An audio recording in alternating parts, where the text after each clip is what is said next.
नमस्कार दोस्तों, स्वागत है आपका हमारे YouTube channel doctor Edison Tiwari classes में। इसके पिछले क्लास में जो हमने पढ़ा था वर्णमाला के विषय में पढ़ा था।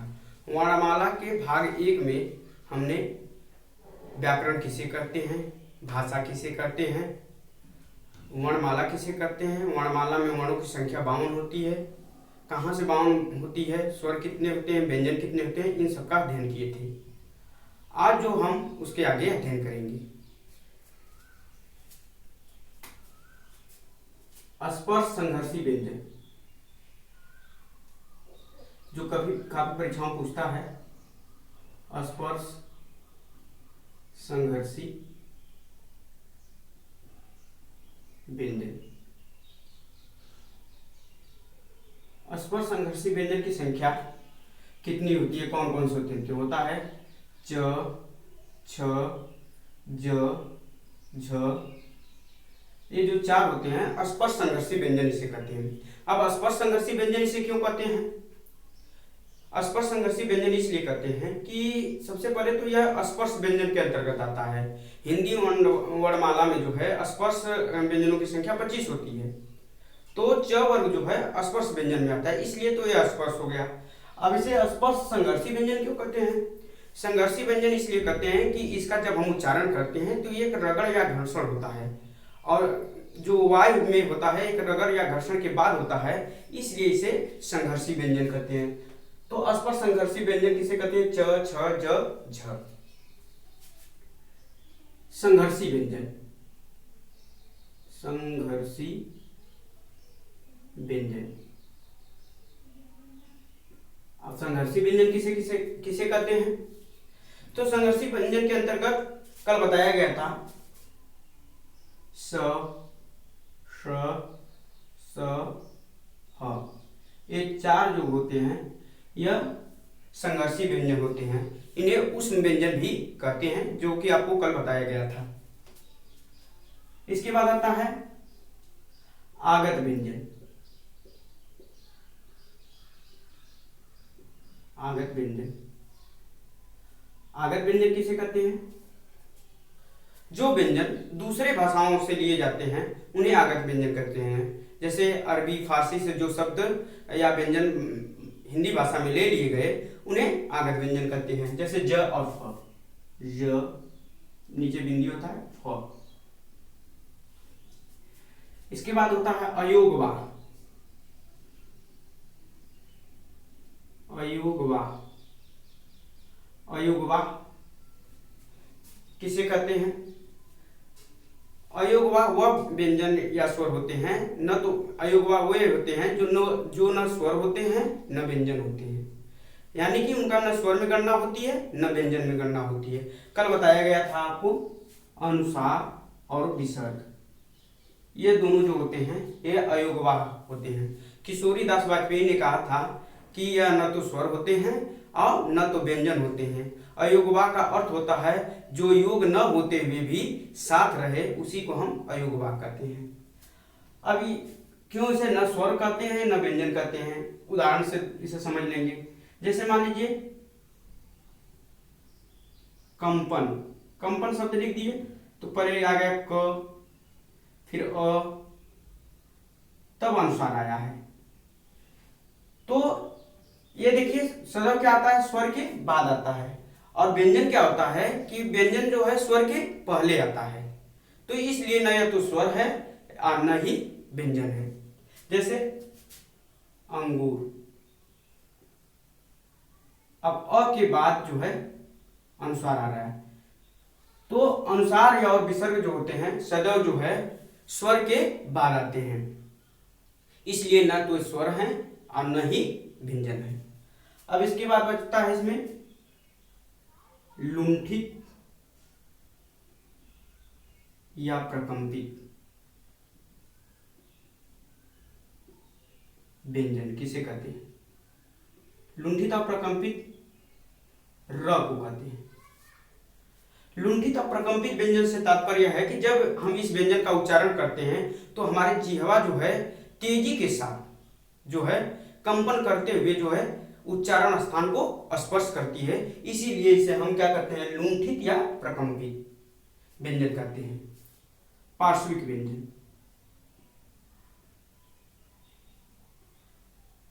पार्श्विक व्यंजन।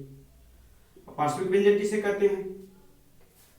पार्श्विक व्यंजन वे व्यंजन होते हैं जिनका उच्चारण करते समय जो है हवा जो है पार्श्व भागों से बाहर निकल जाती है, यानी कि जीभ के दोनों बगल से क्या करती है, हवा बाहर निकल जाती है। ऐसे व्यंजन को हम पार्श्विक व्यंजन कहते हैं। इसमें आता है ल। तो यह काफी परीक्षाओं में पूछता है कि लुंठित या प्रकंपित व्यंजन कौन है और पार्श्विक व्यंजन कौन होते हैं। तो यह काफी इंपॉर्टेंट है, इसको आप तैयार किए रहेंगे। अब इसके बाद हम पढ़ेंगे वायु प्रक्षेप के दृष्टि से व्यंजन के कितने भेद होते हैं।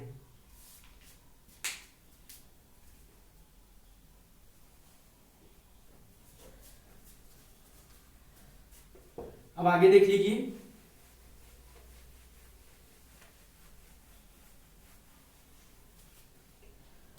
वायु प्रक्षेप की दृष्टि से, वायु प्रक्षेप की दृष्टि से व्यंजन के भेद।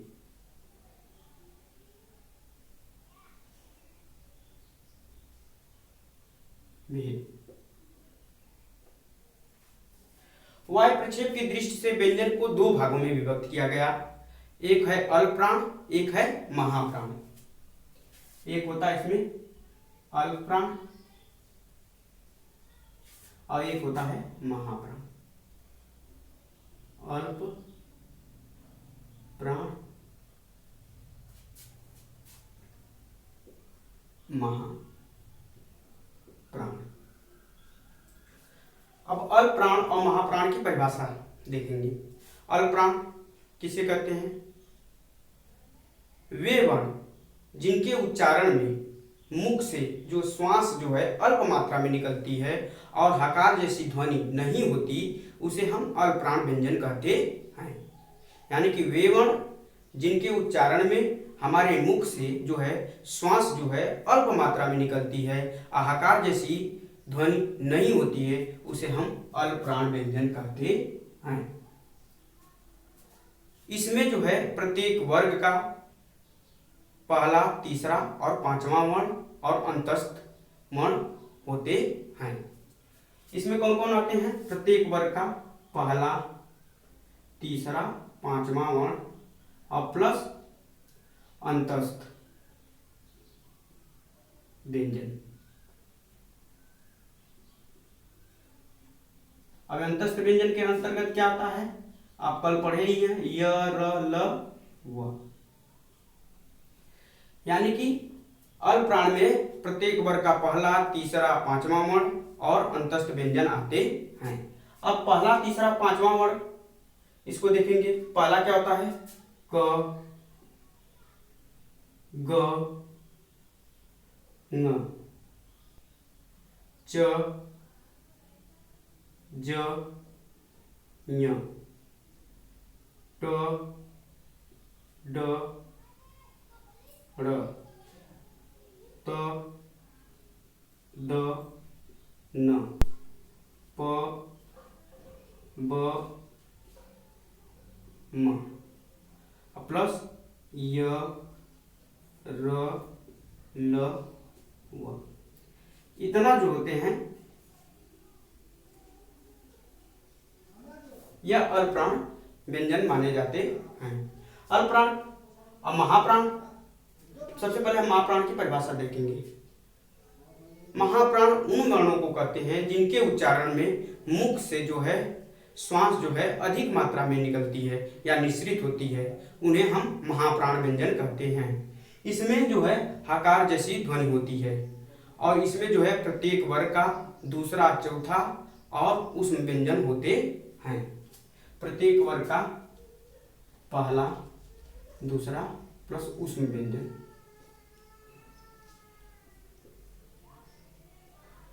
ऊष्म व्यंजन, तो ऊष्म व्यंजन की बात होती है तो स, श, ह। अब इसमें देखिए प्रत्येक वर्ग का बात होती है तो आपको कल बताया गया था कि क वर्ग होता है, च वर्ग होता है, ट वर्ग होता है, त वर्ग होता है और प वर्ग होता है। तो प्रत्येक वर्ग का पहला और दूसरा, पहला और दूसरा नहीं, दूसरा और चौथा होता है इसमें, दूसरा और चौथा, क्योंकि 1 3 5 पहला तीसरा पांचवा इसमें हो जाता है, दूसरा और चौथा इसमें हो जाता है। तो दूसरा और चौथा कौन सा वर्ण बच रहे हैं? ख, घ, छ, झ, ठ,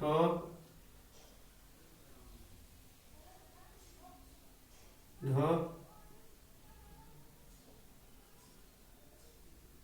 थ, ध, फ, भ, स, स, ह। तो महाप्राण, महाप्राण उन वर्णों को कहते हैं जिनके उच्चारण में जो है हमारे मुख से जो है श्वास अधिक मात्रा में निश्रित होती है, निकलती है, उन्हें महाप्राण ध्वनियां कहते हैं। और महाप्राण में होता है प्रत्येक वर्ग का दूसरा और चौथा वर्ण, और उस व्यंजन मिलके जो है महाप्राण ध्वनि होते हैं। तो इसमें ख, घ, च, छ, झ, ठ, ढ, थ, ध, प, फ, ब, स, ह, इतने आते हैं। यहां से क्वेश्चन और आता है हिंदी में कि महाप्राण के नाम से किसे जाना जाता है? तो महाप्राण के नाम से सूर्यकांत त्रिपाठी निराला को जाना जाता है। सूर्यकांत त्रिपाठी निराला, सूर्यकांत त्रिपाठी निराला को महाप्राण के नाम से जाना जाता है।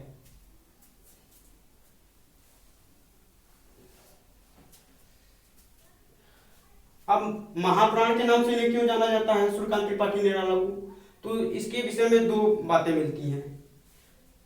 इन्हें महाप्राण इसलिए कहा जाता है कि इनके जो काव्य सृजन किए उसमें महाप्राण ध्वनियों की अधिकता होने के कारण इन्हें महाप्राण के नाम से जाना जाता है।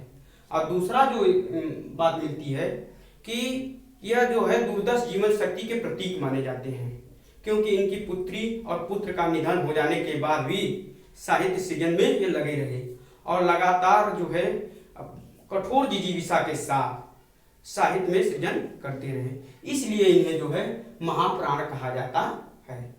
तो दो प्रकार के किंवदंतियां यहाँ पर मिलती हैं। एक तो मिलती है कि इनमें महाप्राण ध्वनियों की अधिकता थी, और दूसरा लोग कहते हैं कि यह दुर्दश जीवन शक्ति के प्रतीक थे, क्योंकि इनके साथ ना घटनाएं घट जाने के बाद भी ये लगातार साहित्य में रत रहे। तो इस प्रकार वायु प्रक्षेप की दृष्टि से व्यंजन के भेद हम पढ़ लिए। अब पढ़ेंगे हम नाद की दृष्टि से व्यंजन के कितने भेद होते हैं।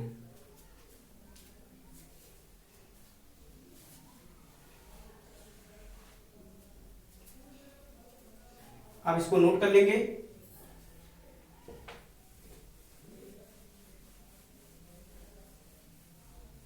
नाद की दृष्टि से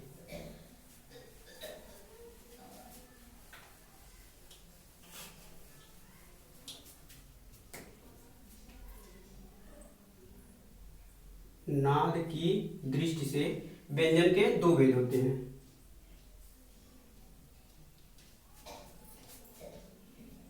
घोष या सघोष, अघोष।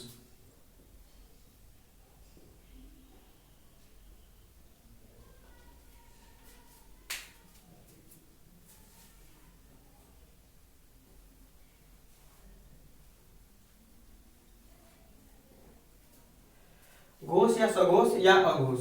अब घोष और सघोष के बारे में पढ़ेंगे। जिन वर्णों के उच्चारण में स्वर तंत्रियां झंकृत हो जाती हैं उन्हें हम घोष या सघोष कहते हैं। इसमें केवल नाद का प्रयोग होता है। कई बार पीसीएस की परीक्षाओं में पूछा था कि किसमें नाद का प्रयोग होता है, तो घोष में नाद का प्रयोग होता है और अघोष में श्वास का प्रयोग होता है। इसमें नाद का प्रयोग होता है, इसमें जो है श्वास का प्रयोग होता है। तो घोष या सघोष की परिभाषा हो गई कि जिन व्यंजन वर्णों के उच्चारण में स्वर तंत्रियां यहाँ पर होती हैं, जिन व्यंजन वर्णों के उच्चारण में स्वर तंत्रियां झंकृत हो जाती हैं उन्हें हम घोष या सघोष व्यंजन कहते हैं। इसमें केवल नाद का प्रयोग होता है और इसमें जो है प्रत्येक वर्ग का तीसरा, चौथा, पांचवा वर्ण प्लस अंतस्थ,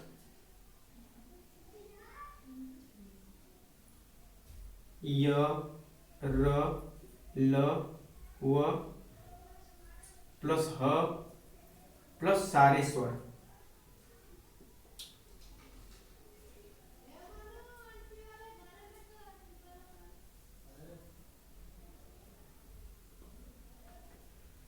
घोष या सघोष में आते हैं प्रत्येक वर्ग का तीसरा, चौथा, पांचवा वर्ण प्लस अंतस्थ व्यंजन प्लस ह और सारे स्वर। इसमें देखेंगे क, ख, ग, घ, ङ, च, छ, ज, झ, ञ, ट, ठ, ड, ढ, ड़, त, थ, द, ध, न, प, फ, ब, भ, म। अब देखिए प्रत्येक वर्ग का तीसरा, चौथा, पांचवा यानी कि यह सघोष या घोष होते हैं, यानी कि ग, घ, ङ, ज, झ, ञ, ड, ढ, ड़, द, ध, न, प नहीं होगा, ब, भ, म। अब इसके बाद आता है य, र, ल, व, य, र, ल, व। उसके बाद आता है ह, इसके बाद सारे स्वर अ, आ, ई, उ,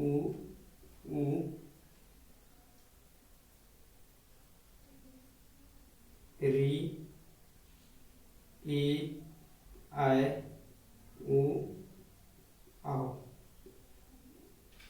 इस प्रकार यह जो होते हैं यह सघोष व्यंजन होते हैं, घोष या सघोष, यानी कि प्रत्येक वर्ग का तीसरा, चौथा, पांचवा वर्ण प्लस अंतस्थ व्यंजन य, र, ल, व प्लस ह प्लस सारे स्वर। अब घोष को देखेंगे जिन व्यंजन वर्णों के उच्चारण में स्वर तंत्रियां झंकृत नहीं होती हैं उन्हें हम क्या कहते हैं, अघोष व्यंजन कहते हैं। इसमें केवल श्वास का प्रयोग होता है और इसमें जो है प्रत्येक वर्ग का पहला, दूसरा वर्ण प्लस श, श, स इतना आता है, यानी कि प्रत्येक वर्ग का पहला, दूसरा वर्ण प्लस स। आपको याद करने का आसान तरीका है कि इसका याद करेंगे 345 प्लस अंतस्थ प्लस ह प्लस सारे स्वर। इसमें क्या आता है 12 प्लस स, तीनों स। अब तीनों स में इसे क्या कहते हैं, तालव्य स कहते हैं, तालव्य स। इसे मूर्धन्य स, इसे दंत स कहते हैं। अब देखिए इसमें क्या आता है क, ख, च, छ, ट, ठ, त, थ, प, फ, स, श। ये जो होते हैं पूरे अघोष व्यंजन होते हैं। तो इस प्रकार जो है हमने नाद की दृष्टि से भी व्यंजन के भेद पढ़ लिए। यहाँ से बहुत क्वेश्चन आता है, यहाँ से भी आता है और अल्पप्राण महाप्राण से भी बहुत बार क्वेश्चन आते हैं, चाहे छोटी परीक्षाओं को ले लीजिए चाहे बड़ी परीक्षाओं को ले लीजिए, टीजीटी पीजीटी को ले लीजिए चाहे आप नेट को ले लीजिए, उसमें भी यहाँ से क्वेश्चन आते रहते हैं। अब इसके बाद हम पढ़ेंगे उच्चारण स्थान, तब तक आप इसको नोट कर लीजिए।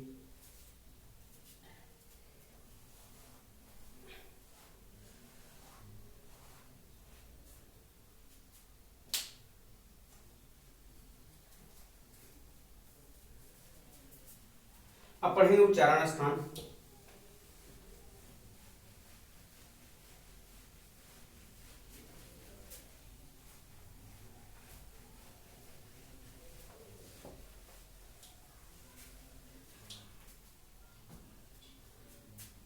वर्णों का उच्चारण स्थान।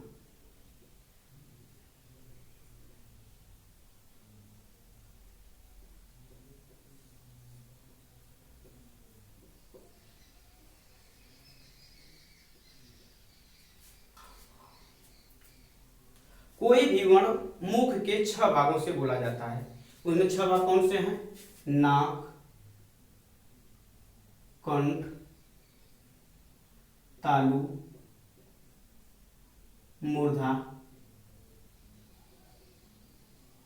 दंत, ओष्ठ।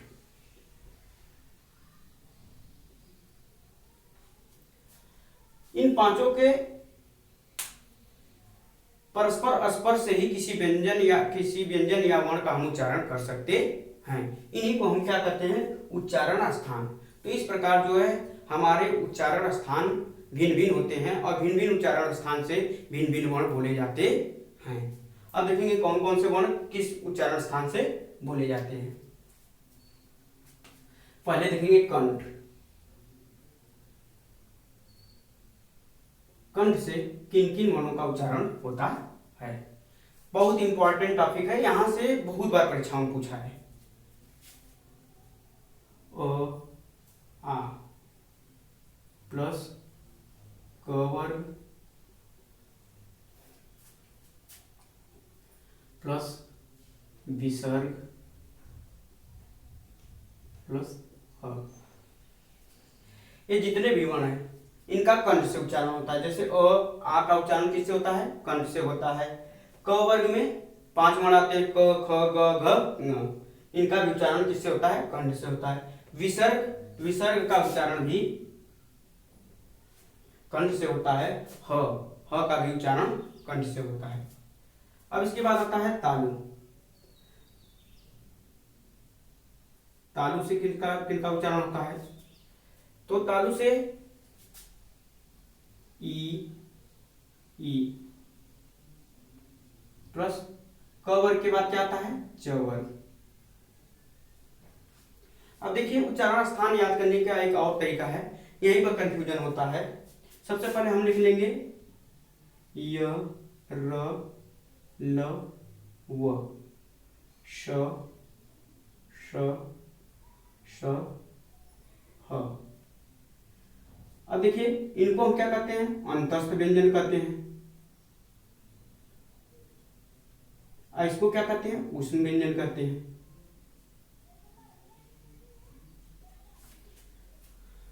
अब हम देखेंगे ह जो है किस में चला गया? कंठ से।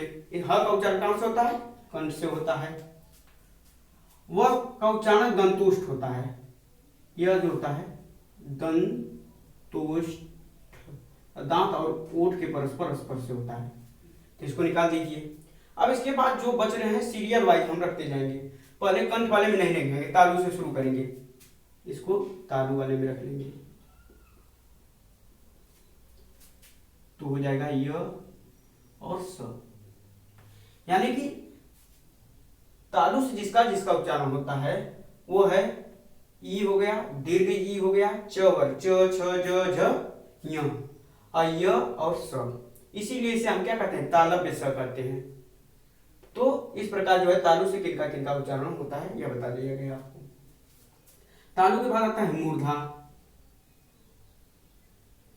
मूर्धा से किन किन वर्णों का उच्चारण होता है? तो इसमें आता है री। री के बाद आता है ट वर्ग, क्योंकि क के बाद च वर्ग, च के बाद ट वर्ग आ गया। और इसके बाद क्या आता है? देखिए ये पहले वाले में, चूंकि पहले वाला कंठ से होता है तो कंठ वाले में कुछ नहीं लिखेंगे। फिर जो कंठ के बाद दूसरा होता है उसमें इसको रख देंगे, तीसरे लाइन में इसको रख देंगे, चौथी लाइन में इसको रख देते हैं। तो र और स। इसीलिए इसे हम मूर्धन्य स भी कहते हैं। तो इसमें क्या आता है? री आता है, ट ठ ड ढ र और स आता है। अब इसके बाद कंठ के बाद तालु, तालु के बाद मूर्धा, मूर्धा के बाद आता है दंत। दंत से किन किन वर्णों का उच्चारण होता है? तो दंत से होता है त वर्ग, प्रस, यह हो गया मूर्धा से, और यह हो गया दंत से, ल और स। तो दंत से जो होता है त वर्ग का उच्चारण होता है ल और स। दंत के बाद आता है ओष्ठ।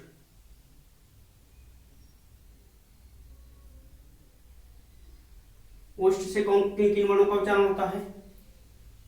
तो ओष्ठ से होता है उ, दीर्घ उ प्लस प वर्ग। उ और दीर्घ उ और प वर्ग का उच्चारण जो होता है ओष्ठ से होता है। अब इसके बाद आता है कंठ तालव्य।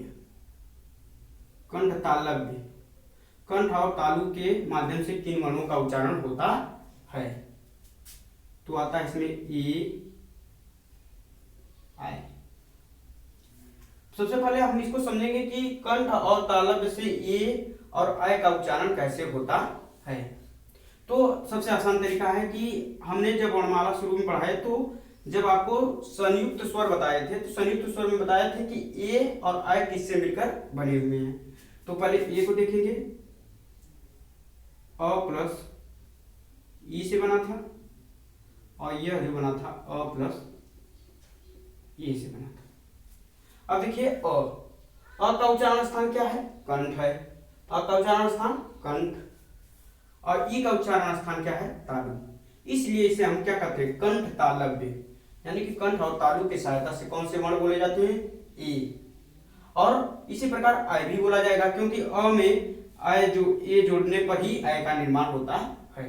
तो इस प्रकार कंठ तालव्य में ए और आय आते हैं। यह कई बार परीक्षाओं में पूछा है। यह पीजीटी में एक बार पूछा था, टीजीटी में भी पूछ चुका है, और एक बार नेट में भी पूछ चुका है। अब इसके बाद आएंगे कंठोष्ठ।